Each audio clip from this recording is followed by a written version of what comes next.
Technology से related ऐसी dark चीजें जिसके बारे में यूट्यूब पर बात नहीं की जाती।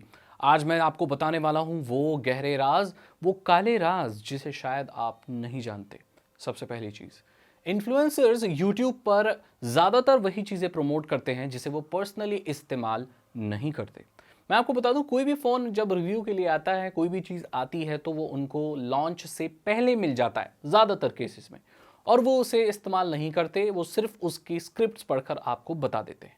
जो भी चीज़ इन्फ्लुएंसर्स ज़्यादातर आपको बड़े प्रोडक्ट्स के बारे में बताते हैं वो दरअसल उनकी स्क्रिप्ट लिखी जाती है। ये डिसाइड किया जाता है कि उस प्रोडक्ट के बारे में क्या बोला जाएगा, कैसे बोला जाएगा, अच्छा बोला जाएगा या अच्छा नहीं बोला जाएगा। ये सारी चीज़ें पहले ही डिसाइड कर ली जाती हैं और ये ब्रांड के पास जाती हैं। अगर ब्रांड्स उसे अप्रूव कर दे तभी वो इन्फ्लुएंसर उस चीज़ के बारे में बोलता है। सरकार ने यही देखते हुए एक नया कानून लागू किया है कि अगर आप किसी चीज को प्रमोट कर रहे हैं, पेड स्पॉन्सरशिप कर रहे हैं, और अगर आपने अपनी वीडियो में मेंशन नहीं किया है कि ये पेड प्रमोशन है, तो आपको 50 लाख का जुर्माना हो सकता है। ये इसलिए किया गया है कि लोगों को भ्रमित ना किया जाए किसी ऐसे प्रोडक्ट को बताकर जेन्युइन है जो कि जेन्युइन अच्छा ना हो। और लोगों को पता होना चाहिए कि कोई चीज़ अगर प्रमोट की जा रही है तो उस चीज़ के लिए उस इन्फ्लुएंसर को पैसे मिले हैं। अगर वो इन्फ्लुएंसर ऐसा नहीं करता और आपने कंप्लेन कर दी अब, तो उसको 50 लाख का जुर्माना हो सकता है, और जो कंपनी ऐसा करवाती है उसे भी 10 लाख का जुर्माना हो सकता है, और आगे स्पॉन्सरशिप करने के लिए उनको बैन भी किया जा सकता है, उनके सब स्पॉन्सरशिप बंद की जा सकती है। तो आपको पता है ये एक रूल इसीलिए लागू किया गया है क्योंकि ऐसे ही कुछ भी प्रमोट कर दिया जाता है और फेक प्रमोशन वगैरह। खैर ठीक है, अगर स्क्रिप्ट वगैरह पढ़ रहे हो, बट वहाँ मेंशन होना ज़रूरी है कि ये एक पेड स्पॉन्सरशिप है। आप यूट्यूब पे भी ऑप्शन इनेबल कर सकते हो एंड आप ऐड भी लिख सकते हो अपनी पूरी वीडियो में। अगला जो राज है मैं आपको बताना चाहता हूं कि स्मार्टफोन में इनोवेशन खत्म हो चुका है। स्मार्टफोन कंपनियां कुछ नया कर ही नहीं रही हैं, और वो इसीलिए नहीं कर रही हैं क्योंकि नया करने में जितनी लागत मिलती है उतना रिटर्न उन्हें नहीं मिल पाता। आपने गौर किया है, पहले जितने ज़्यादा इनोवेशन आ रहा था स्मार्टफोन में, वैसे अलग अलग तरह के स्मार्टफोन आ रहे थे, अलग अलग टेक्नोलॉजी आ रही थी, हार्डवेयर में कह लो या चीज़ों में कह लो, वो अब रुक सी गई है। जिस भी आप फोन में देखो, 16 मेगापिक्सल का फ्रंट कैमरा, 48 मेगापिक्सल का बैक, 64 मेगापिक्सल का ये, इतना रैम, और ये एक ही चीज़ें रिपीट होती चली जा रही हैं। आप एक बजट सेगमेंट में या किसी भी सेगमेंट में चले जाओ फोन में, तो आपको बहुत सिमिलर स्पेक्स मिलेंगे, कुछ ज़्यादा अलग मिलेगा ही नहीं। कुछ ऐसे स्पेक्स जिन्हें उंगलियों पे याद किया जा सकता है, कुछ ऐसे कैमरा कॉन्फ़िगरेशंस जो बहुत ही ज़्यादा कॉमन है। कंपनियां ये इसलिए कर रही हैं कि वो जल्दी से जल्दी ज़्यादा से ज़्यादा स्मार्टफोन लॉन्च कर पाए, थोड़े मोड़े फेरबदल करके। आजकल ऐसा हो गया है कि महंगा फ़ोन, सस्ते फ़ोन को आप पीछे से देख लो, कवर लगाओ, तो आप डिफरेंस नहीं बता सकते कि कौन सा फ़ोन 1 लाख का है और कौन सा 20,000 का या 10,000 का। इनोवेशन के नाम पर कुछ भी नहीं है, क्योंकि जो इनोवेशन ये करते थे तो उतना रिटर्न नहीं आता, पैसा नहीं कमा पाते। इतनी लागत लगा रहे हैं, रिसर्च एंड डेवलपमेंट में लगा रहे हैं, डिजाइनिंग में लगा रहे हैं, लेकिन उतना उस फोन को कोई खरीद नहीं रहा है। प्रीमियम फोन आ रहा है, वो सब हो रहा है, और इतने पैसे बन ही नहीं रहे, तो वो तो उनको बिजनेस चलाना है ना, तो वो क्यों करेंगे इनोवेशन। अगर दूसरी जगह देखें तो ये थोड़ा सा चेंजेस करके, थोड़े कुछ चीज़ लगा के अगर बेच दें, वो ज़्यादा यूनिट में बिक रहे हैं, ज़्यादा इनोवेशन, रिसर्च एंड डेवलपमेंट और ज़्यादा इन्वेस्टमेंट लग ही नहीं रही है, और फ़ोन ज़्यादा लोग खरीद के प्रॉफिट बना रहे हैं, तो ऐसे इनोवेशन का क्या फ़ायदा। वो लोग ऐसे ही लॉन्च करते रहेंगे, क्योंकि मार्केट में सबसे ज़्यादा प्रॉफिट जो बजट फ़ोन्स हैं वही देते हैं। प्रीमियम वाले इतनी नहीं देते, उनकी उनमें ऑलरेडी बहुत लागत लगती है, डिज़ाइनिंग में कह लो चाहे स्पेक्स में कह लो। तो यही वजह है, इनोवेशन कुछ भी नहीं है, और स्मार्टफोन अब सिर्फ एक बड़ा पैसा बनाने का बिजनेस रह गया है, और एक साइंस और टेक्नोलॉजी और इनोवेशन की चीज़ रह ही नहीं गई है जिसके ऊपर बात की जाए। इसलिए आपने गौर किया होगा कि बहुत बड़े बड़े जो मोबाइल फ़ोन रिव्यू करने वाले यूट्यूबर्स थे, उनसे दिल से भी आप पूछोगे तो वो खुद बोर हो चुके हैं सेम स्पेक्स और एक जैसी चीज़ों को बार बार वीडियोज़ में बताकर। ये बात आपसे वो कहेंगे नहीं क्योंकि ये उनका काम है, लेकिन वो दिल से अंदर खुद भी जानते हैं। अगर आप कोई ऐसा क्रिएटर है जो दिल से कुछ बोलता है, तो वो भी आपको बताएगा कि आजकल स्मार्टफोन में इनोवेशंस जीरो हो गई है। अगला काला राज है स्पेस एक्स का जो मालिक है इलन मस्क, उसकी एक कंपनी है स्टारलिंक, जो कि सैटेलाइट इंटरनेट प्रोवाइड करती है। सुनने में बहुत अच्छा लगता है कि सैटेलाइट से इंटरनेट आएगा, घर में कहीं भी छत के ऊपर छतरी वगैरह लगा लो और आप फास्ट इंटरनेट चला सकते हो। ये इंसान ने शुरुआत कुछ सैटेलाइट से की थी, और इसका ये मानना है कि ये स्पेस में और सैटेलाइट्स लगाएगा जिससे आपको बहुत हाई स्पीड इंटरनेट मिले। देखो, ये इसीलिए बचा हुआ है इंसान क्योंकि हम अपनी नॉर्मल आंखों से उसकी सैटेलाइट्स को आसमान में नहीं देख पाते। अगर कोई ऐसी टेक्नोलॉजी डेवलप हो, कोई ऐसा चश्मा, दूरबीन, कैमरा डेवलप हो जिससे आप स्पेस में सैटेलाइट्स को देख पाएं तो आपको घिन आने लगेगी। स्पेस में इतना कचरा मचा दिया है इस इंसान ने, इतनी सैटेलाइट्स छोड़ दी हैं इंसानों ने और स्पेशली स्टारलिंक ने कि पूरा एक छत्ते जैसा बन गया है। और जब ये चलती हैं या खराब हो जाती हैं और पहले की भी जो सैटेलाइट्स हैं वो कहां जाती हैं? आपको क्या लगता है? जो सैटेलाइट्स ऊपर भेजी क्या वो अनंत काल तक चलती हैं? नहीं, ये एक वक्त के बाद खराब हो जाती हैं। ये लोग उन्हें स्पेस में छोड़ते हैं, क्या ये वापस लाते हैं? और ये हमारे ऑर्बिट में रहती नहीं है क्या? ऑर्बिट में ही रहती हैं। तो ये पूरा कचरा हमारे अर्थ के आसपास घूमता रहता है ऑर्बिट में अनंत काल के लिए। इन्हें हटाया नहीं जाता कचरे को, लेकिन यहां से वापस स्पेस में कचरा मतलब नई सैटेलाइट्स भेजी जाती हैं।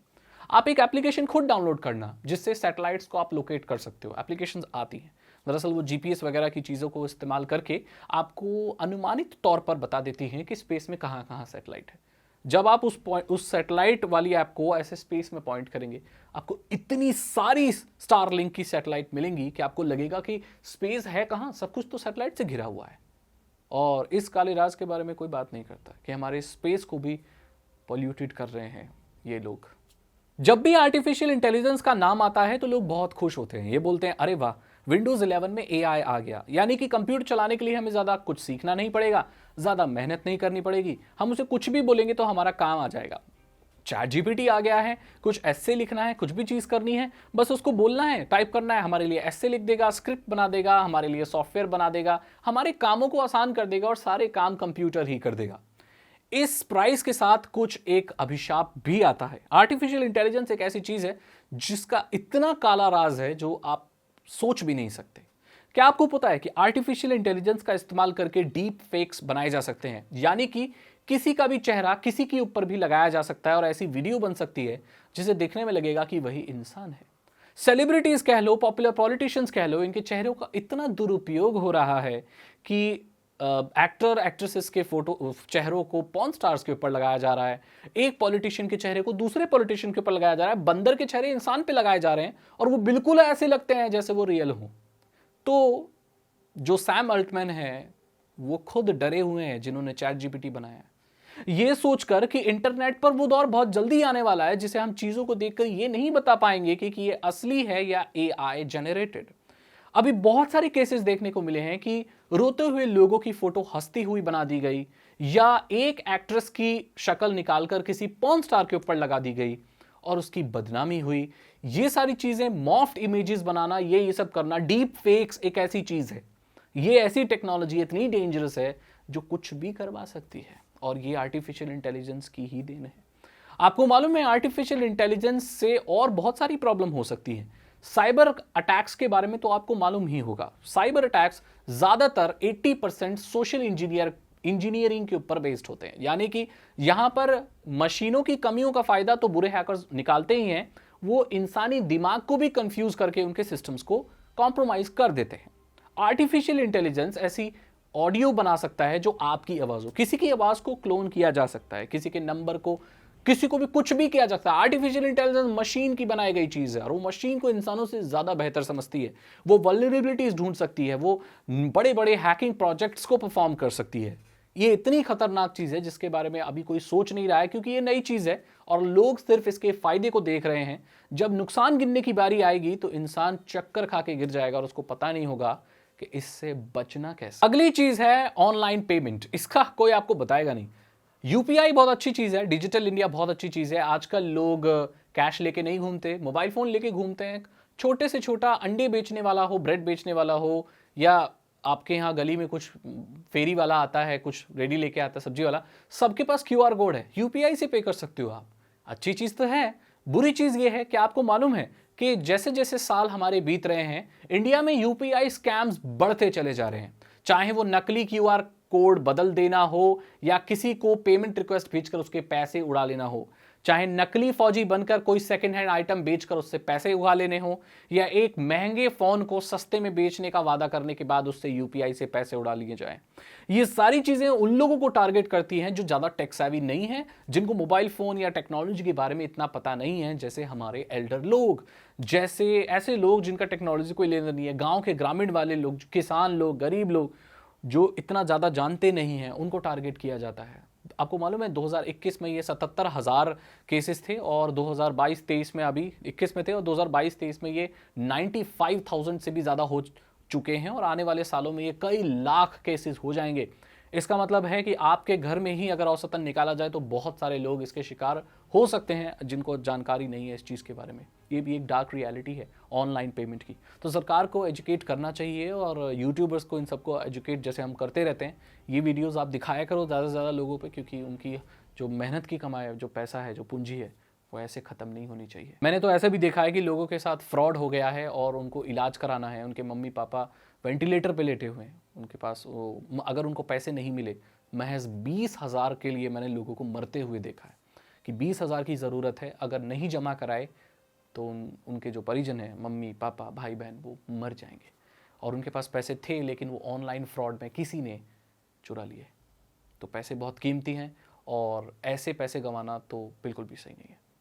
अगली डार्क रियलिटी है कि आप जो भी एप्लीकेशन इस्तेमाल कर रहे हो, आप जो भी इंटरनेट इस्तेमाल कर रहे हो, ये सब आप पर नज़र रखते हैं। अभी एक मैंने बहुत इंटरेस्टिंग चीज़ आपको बताई थी कि हम घर में जो भी बात कर रहे होते हैं, हमें उसी चीज़ के ऐड क्यों आने लगते हैं?